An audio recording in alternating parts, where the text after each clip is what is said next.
você diz assim, vai sair, sai não, vai pegar, porque o juiz também erra. Pode errar, a bola sair, você vai com ela.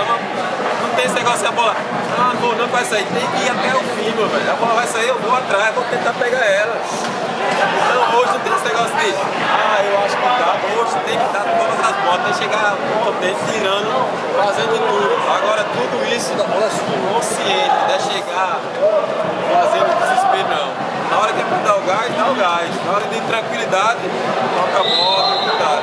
Só estou passando a vocês força de vontade, você tem que ter do início ao final. Quem está no banco, quem está jogando, quem está fora, quem está perto de entrar, se preparar para pode acontecer novamente a necessidade de jogar com goleiro linha. Vamos preparar logo uma camisa aí de fora aí, viu? Preparar logo uma camisa.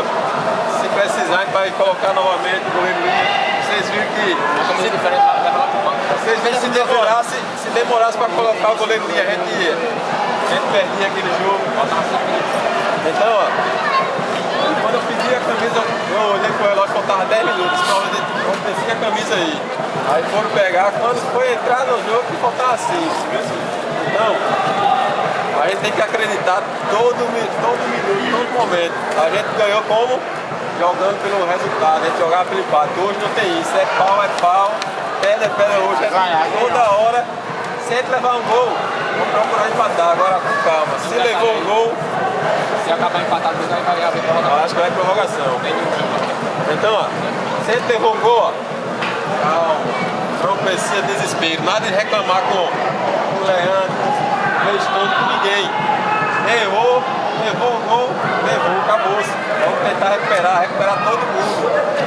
Se perder, perde todo mundo. Se ganhar, ganha todo mundo. Então, vamos lá. Gostei da atitude a gente mais esperou, falei com ele, como o outro entrar em outros jogos.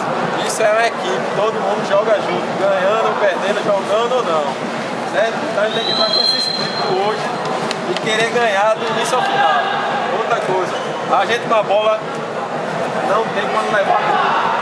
Então, segura essa bola na hora certa, toca e sai para receber no momento favorável. Se eu toco para Alves ali, vou ficar atrás de Leison para quem, meu velho? Vou para frente e vai ser bola de Alves. A mesma bola. Se eu toco para Leison, todo o grito de corpo que o cara está marcando, eu vou para ele para receber. Está demorando chegar em Leison, para chegar chutando, né?